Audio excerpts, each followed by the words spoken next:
As much as people talk about Malcolm X, Malcolm died with $300 to his whole fucking name.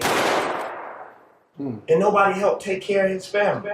Hip-hop had the opportunity to maybe change the world. And all we did was sell somebody else's alcohol and somebody else's clothes. That bully out the foreign nigga. My Uzi weigh a ton, I bought it. Bully out the foreign nigga. My Uzi weigh a ton, I bought it. Ain't got nobody guard. I just need mighty guard. Ain't got nobody guard. I just need mighty guard. I swear on my Melina soul, my grandmama, that old cold, that Mississippi, that dirt road. Mr. Banner. Oh no, it's all good. We can be in it now. My name's so I'm Rainy Ragland from Rainy Sales Atlanta. Talk to me if y'all need some properties. So I just how to pick myself out there. There you go. I'm Dion Moore. I'm occupational medicine. Love hip hop. Love your album. Thank you. I'm David Banner. Humble servant of the people. Yeah. Yes, you are. You are that. I'm Sel Crudo. I'm an accountant. That bread. I talk freely. Yeah. So I can say like bitch and nigga, all that kind of shit. It's like a barbershop. Okay. Yeah. Well, I got it all out right there. No. Seriously though, America has a tendency to only pay, and that's one thing that I think that we as black, especially men, but black men and women, have to realize that white supremacy pays. See, if you ever notice like white leaders, like who are racist, the motherfuckers rich. If you look at like when the cops kill innocent black people, if you go look at their PayPals and their crowdfunding, they get $300,000 to $1 million for something that it was proven on videotape that they did something wrong. So first of all, we gotta understand that the house nigga in America gets paid, and the stark raving nigga. Yep. So America pays you to be a nigga. Yep. Or a complete sellout. I mean, somebody with no culture, they have no beard, nothing that hints to you that they're African. Right. I messed up the line. but that hints to you that they're African besides their dark skin tone. So I think one thing that we have to do, and I spoke about that this weekend at the RMC, was that we have to start paying and taking care of people who fight for our people. If you look at Malcolm and Martin, and I say this all the time because black people don't know this, Malcolm died, as much as people talk about Malcolm X, Malcolm died with $300 to his whole fucking name. And nobody helped take care of his family.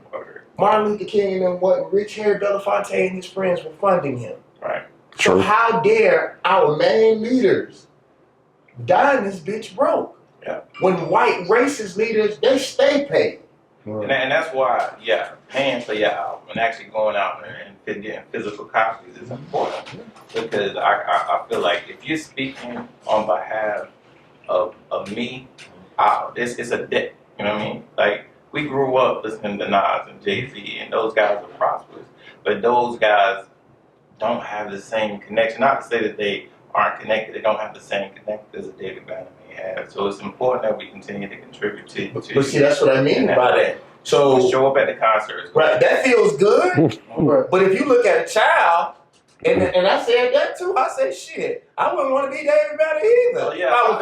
If I was a child, I'd rather be Jay or Nas. True. But the thing that I realized was, what people don't know about me, I own a multimedia company, a very successful multimedia company, that I intentionally didn't let people know because, black people have a tendency of wearing everything that they have on their body and letting everybody know their business. And that's the reason why people are so easily able to thwart whatever they're trying to push forward. Bro, I did some of the top Gatorade commercials in history. I produced the music for, advised for Mercedes-Benz, the A-Class, for a few years ago, the international release of the A-Class. Kmart, Sony, I score movies and video games. So the one thing that I promised myself is I love my people. I would give my life for my people, but I will not give the well-being of my children. My children, I believe that God speaks to you, and it's my responsibility to handle those things that God speaks to me about, but it's not my children's responsibility to suffer for it. So I have to make sure that my unborn children and whoever the woman that puts up with my black ass, she deserves to be rich. I'm talking about shit without cooking or doing nothing. Just dealing with my motherfucking ass. That's a lot. But what you were saying on the Breakfast Club about your kids, like sometimes we make the mistake of believing that we need our children to work up to the level that we're on, instead of actually having them start where you are now. Like that's what rich people do. Rich people don't put their kids in situations where they had to, where they actually have to go through the same things that they had to go through. So us, all three of us, or four of us, have in common. The thing that we had in common is we had a tough upbringing. You know what I mean? But most of us now, we have careers, we have kids, and established. You go ahead and start on them. It's okay. Nah. Basically, we had a hard time. We got that motherfucking bread now. but when people, our kids, we have to make sure that they stay on this level and build on top of that. It's about legacy at this point. Without them becoming dicks. There you go. Like that's one of the things that I said I was going to try with my children. Mm-hmm. I don't know notice with white people. Mm-hmm. White people let their kids do whatever the fuck they want to. Right. They going to the bank, be jumping off the dollar bills in the safe, and fuck you, mom. But what they're truly doing, I believe, is making them feel like they own the world. Right. Have y'all ever noticed? Like, think about it. Black folks don't never get as drunk as white people. No, white people will go to the. I'm talking about white people go Not in anywhere public. around the world. No. But that's what I mean. That's what I'm saying. Yeah. Not in public, because white people feel that they own the world, and most times won't nobody do nothing to them. So a white dude be laid out next to the club money, just out outside his pocket and shit. And black folks know, and that's what I tell people. Black folks know if you do shit to white folks, you going to jail forever. Now, but what I have noticed now, when I travel all the world in the military, travel to different countries, that, they say, hey, don't go to these certain communities, don't go to these areas. Man, walking there black, nobody seen until some white cats walk there, they get their block knocked off. Well, internationally, people are more intact with the history. Mm-hmm. When I'm speaking about the American black man, because the American black man is who is endangered and who I am right now. But of course, internationally, the thing is, and I'll tell you something, this is very, very sad. I'll say about 6 to 7 years ago, hip-hop ran this earth. We had the chance, hip-hop had the opportunity to maybe change the world. Mm-hmm. And all we did was sell somebody else's alcohol and somebody else's clothes. That's true. And then EDM came through and took that shit away from them. Party music and dance music took it away. And we had an opportunity to go down in history forever.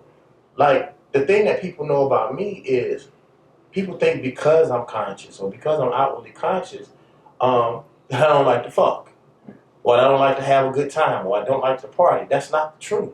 Yeah. I'm still a human being, I'm still a man, but I don't allow those things to control me. Mm-hmm. Me and T.I. were talking in the airport a few days ago, and he said balance is paramount. Exactly. And I will always keep that. I just think that at some point hip hop has to have an agenda.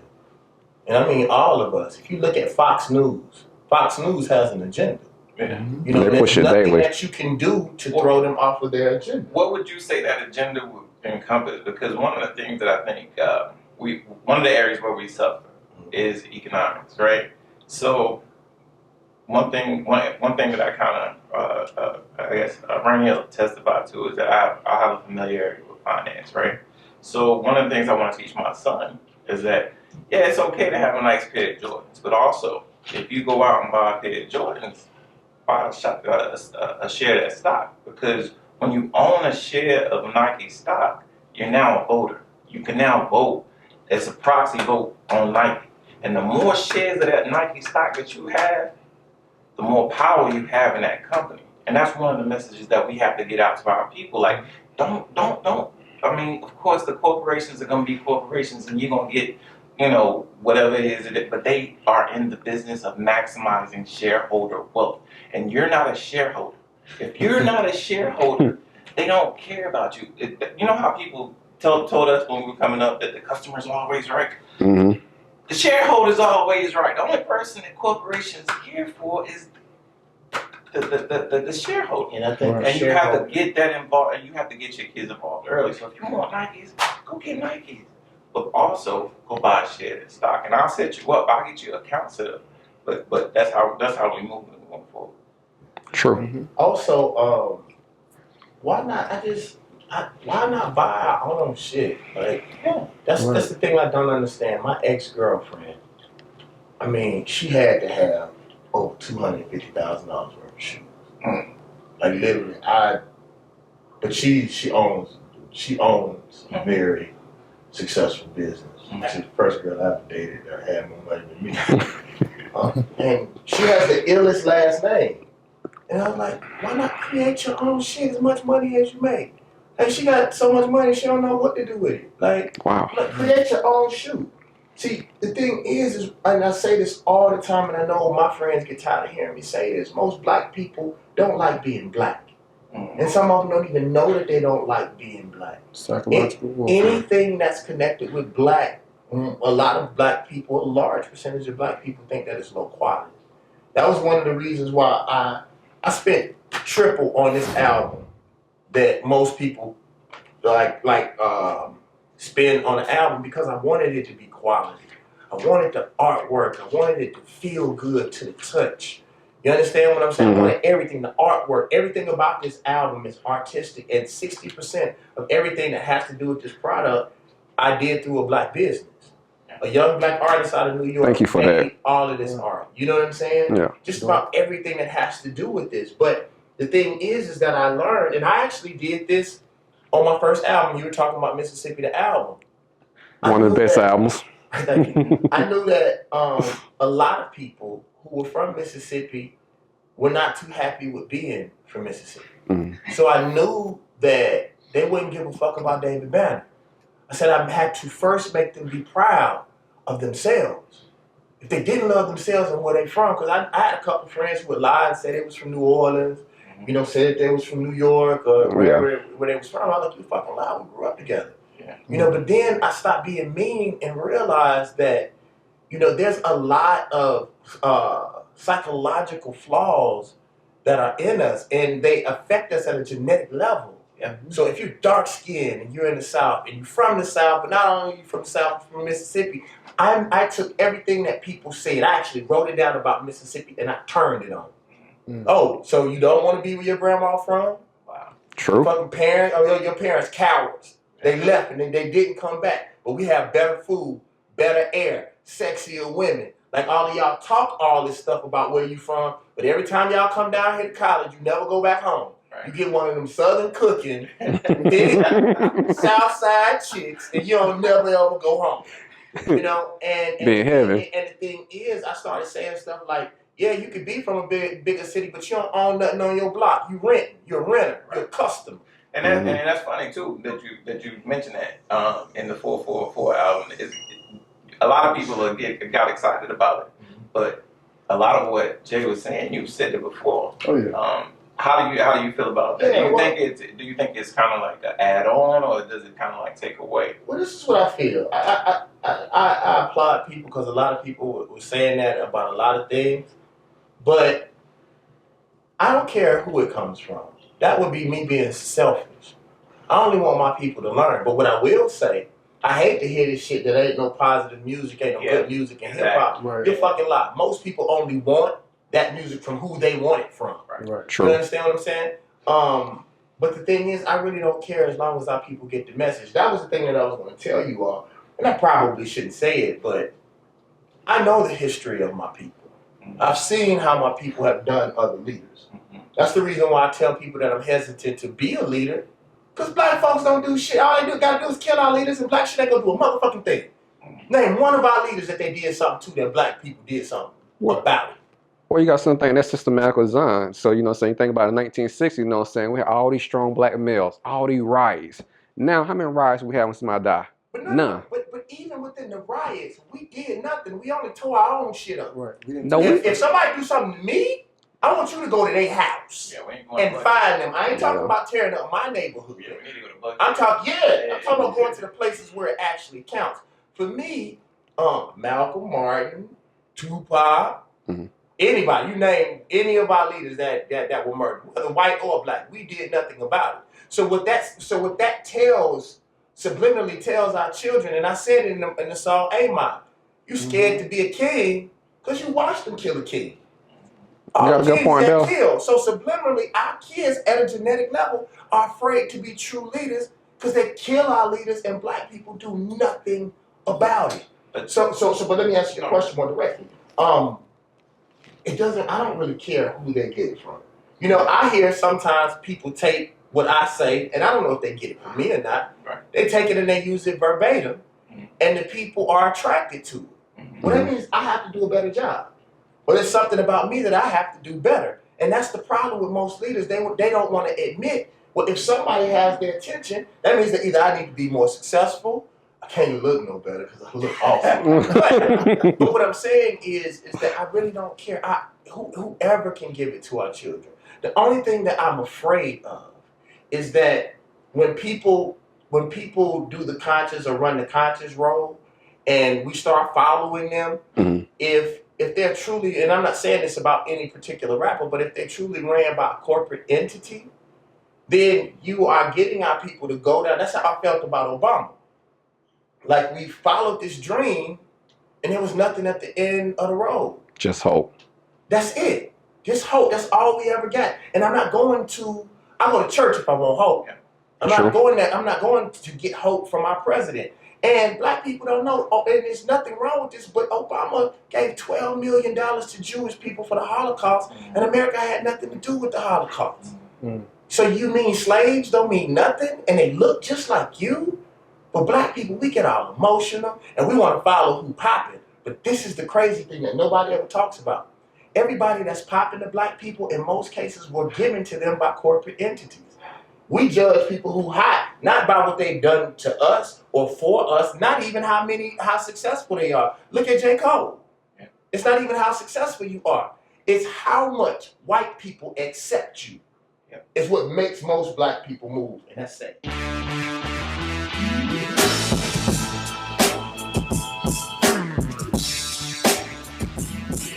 one of the things that we get from the God box is lyricism. And lyricism from the South. At one time, I won't say that now because you got you, Big Crit, Tip. It's a lot. Even Bun and Pimp are lyricists. Juvenile, Andre 3000 to me is the dopest. Okay. Is the dopest rapper ever. But Scarface. But the South hadn't been known for lyricism for a while. But why do you think that now it's becoming more? I mean, I guess it's becoming more recognized. I can't tell you why it's more recognized, but I'll tell you why people think or don't give us credit for our lyricism is because, again, black people, in most cases, think with white folks' mind. Anybody that's below the Mason-Dixon line, white folks always act like they were stupid. You feel what I'm saying? So when black people moved around white people, they adopted, they trained of thought. When the crazy thing is, most of the institutions that are used to educate African Americans are in the fucking South. Some of the best. Right. Yeah, and most of them come where we are to get that information. So for me, the thing is, and this is sad, even the people who we look up to as Southern lyricists, most of them that we respect, I don't say rap like New York rappers, but they have a great command on the English language. Yeah. Like, I personally think Juvenile, he never got his just due as it pertains to lyricism because he was so fucking country. And I loved it too. Juvenile, he called his style off the porch because he sounded like your uncle. Juvenile sounded like he was talking to you.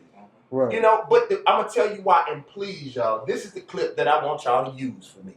The problem is that because of slavery, Southerners don't respect their history. So if we don't respect our history and our lyricists, then why should anybody else? You're going to go to the West Coast and hear some Drake or some Snoop or the radio station getting shot up. You go to New York, you're going to hear some Run DMC, some Tribe Called Quest somewhere in a restaurant. I can go for a whole year and not hear no Outkast or no Lil Jon. I feel like Lil Jon also helped change music. Oh, yeah. You shouldn't go to Jackson, Mississippi and not hear Like a Pimp once a week. But that is our fault. So because we don't have a grasp on our history. I'll give you an example. One of my friends is a doctor, so he does a lot of papers. He's in psychology. He said he reads a lot of the journals and they talk about the effect of hip hop as it pertains to psychology. He said, do you know who almost 90% of the papers are written about? Eminem. So he said, like in the next 15 years, after some of our generation started dying off, when people come back and read about hip hop, They're gonna say it will Eminem. look like Eminem was hip hop, period. Right. Matter of fact, that Eminem started hip hop. Wow. You feel what I'm saying? But that's not their fault. White people are supposed to write about white people. Why don't black people write about We black should people? be writing about Write about our own history. Exactly. Yeah. And because we're Southerners, we're taught not to be dicks. So, like, if you notice, most of the people who are very successful at hip hop, they are egocentric dickheads. We were think of a taught few. not to brag on yourself. Right. Like other people are supposed to brag on you. Right. But if I didn't tell people that the God Box is one of the best albums ever, nobody would have ever said that. So a seed can grow, believe me and know I'm a king, you a queen, I'll leave you know. Got you covered in the best gold. I know you see the threshold, come get carried, let's get married. They say I'm an urban myth. They said black men don't exist. Prove them wrong, won't you marry me? Marry me. Lamar Odom, you bring the bar lower, we pack them and barcode them. After it's all over, I capture the far Nova. Back to the Mars rover then. Let's say Gopher come supply me with the gamma. I smash the vocal booth and turn back to David Banner, nigga. Who wants everything that they can fuck with it? Ain't no Simpsons. Anybody get it? They teach black folks once you get on, you're supposed to flip. When you got to think about the people who changed our lives. So just like TV does, have y'all noticed like the WB? They had all black programming, or mostly black programming until they got on. Same way with Then they come up with the Gilmore Girls. even Buffy the Vampire. Yeah. But even our channels do it. Yeah. They start off with the Jeffersons, Good Times. Shit that black people love to death. Or some Martin. Or some videos.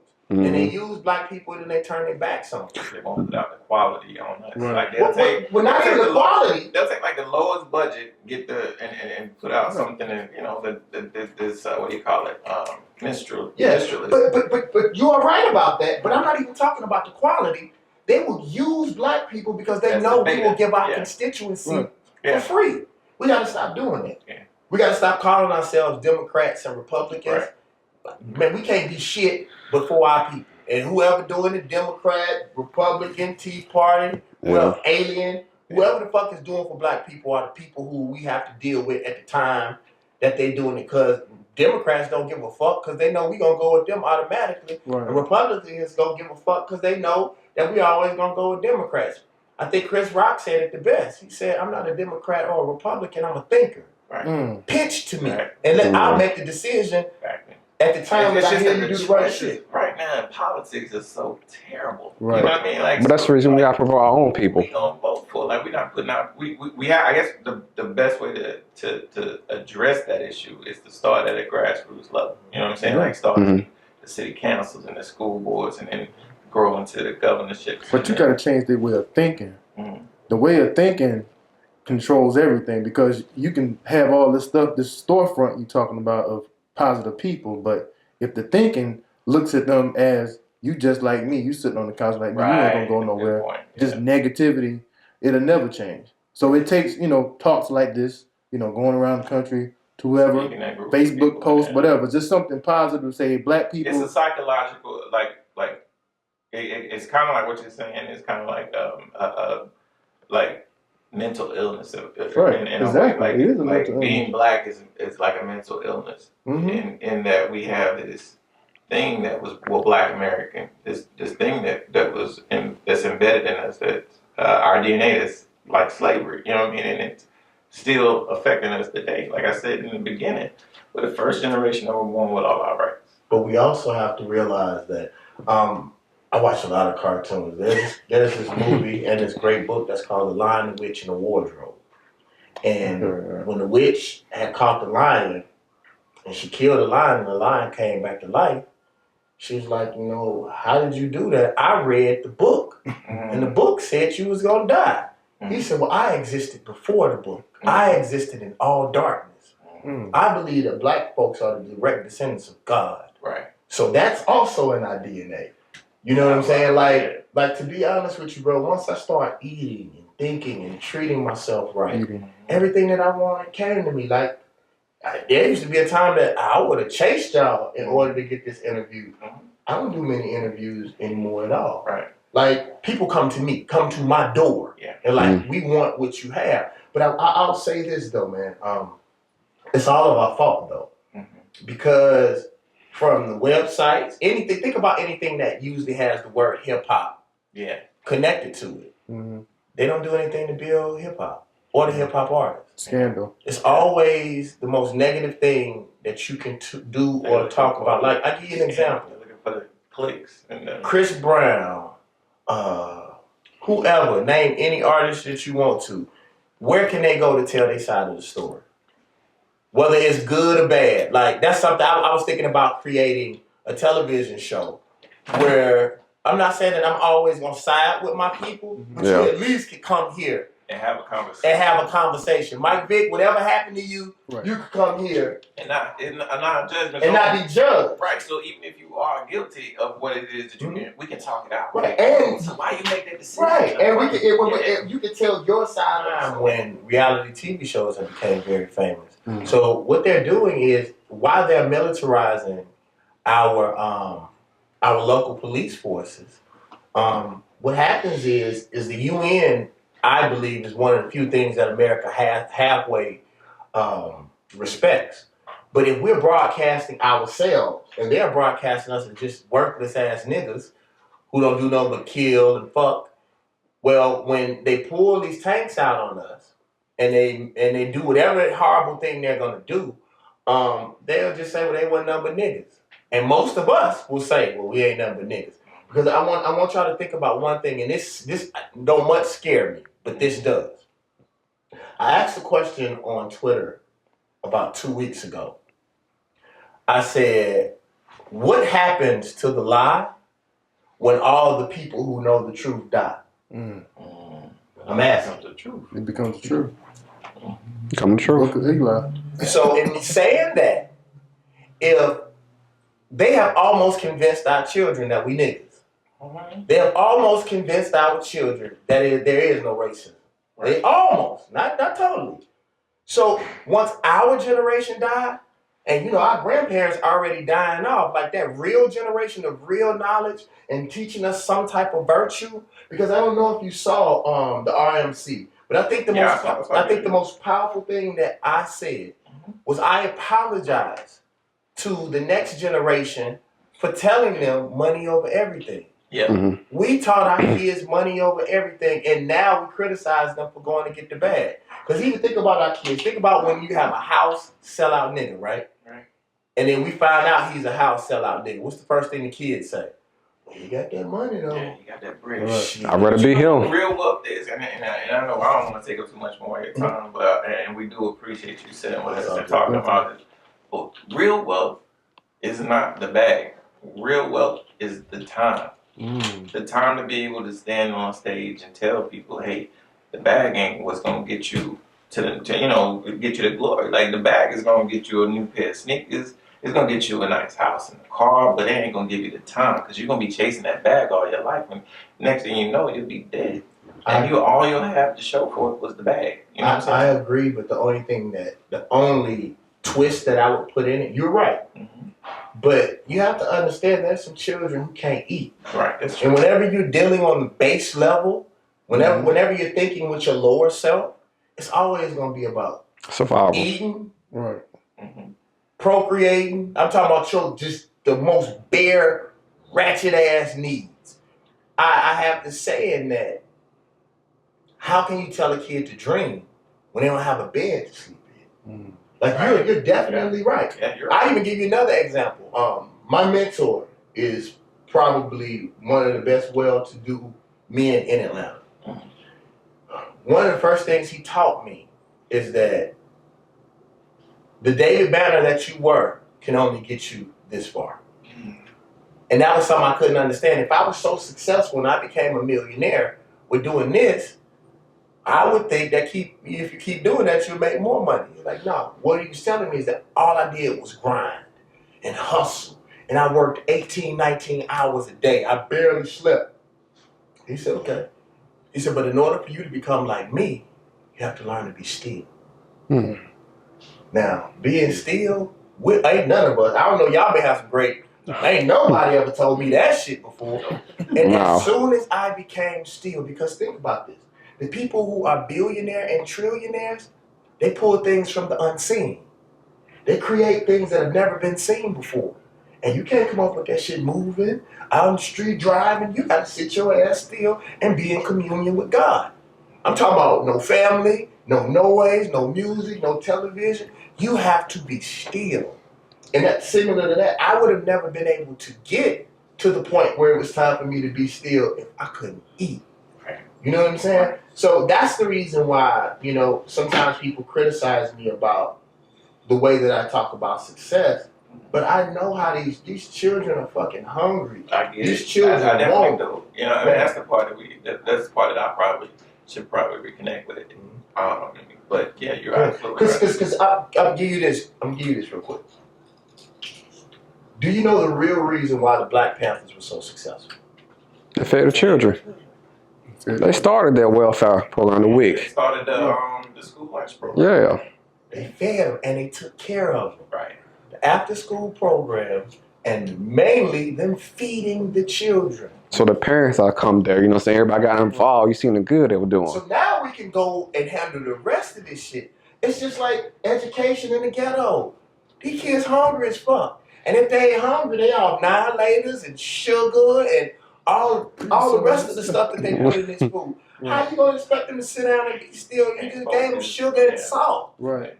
You know? It's an excellent album, well put together. It was worth the wait. I can't wait for the next one. I hate to say that. I know artists hate to hear. When am I gonna get the next one? Because I'm still riding with this. I got stuck on Who Want It? Who Want It? I got Let me stuck tell on you it. about It's just that. Hey, I got one song too I want you to speak on. What's that? Marry Me. Yeah, okay. It's just I allowed my spirit. To really give my spirit, and I wanted the whole album. I wanted the whole world to be touched by this album. But I realized this is a timeless piece of work, and I watch every week. It's not like most albums do this and then they do this. My album is doing this, and like every time somebody gets hold of, one of my friends called me from New York and said they knew that I knew her. And they said, you know, one of the homeboys put it on. Everybody was over playing PlayStation 2K18. Yeah. And dude put on the album. And it was like, that's a Jammin' Dave Banner song. Yeah. And then about 7 songs in, they said that they stopped playing the video games. Everybody, sort of like we used to be back when MTV used to have a video about to come on. We would all come over to each other's house. Right. True. And I think that's what this album was supposed to be. But for Marry Me, I believe that I took a lot away from our culture. You know, I wasn't the worst, but I damn sure wasn't the best. And when I had an opportunity to travel to Tanzania, when I was able to go to the motherland, when I was able to go to Africa, and I started studying more, I realized this. Other cultures judge you by how you treat your women. Mm. We don't protect our women. And that's how we're supposed to reproduce. I even give you another example that I thought about. Think about a lot of sports players who run and go get white women. Mm-hmm. Not judging what you decide to do. You love who you love. But you are supposed to want your child to look like you. Exactly. I think that more psychological probably. Right. But with Marry Me, I wanted to let black women know that I love them and that, you know, this is who I am now. And more specifically, dark-skinned black women. Thank you for making that. My mother dark skin. You know what I'm saying? Mine too. What's happening? This is David Banner. I'm with Hip Hop Weekly right now. This is my new album, The God Box. And ladies, one thing that I want you to know, on the back there is some loofah-like material. While you shower, you can scour your whole entire body with The God Box and put my face wherever you like. Thank you. So I guess I have to bear it alone. My precious won't leave me. I don't need platinum, I don't need gold. All I need is Uzi and the clip to load. This one mic, this Jordan flow. Trying not to wear Jordan clothes. These kids are dying. Jordan no, Nike too.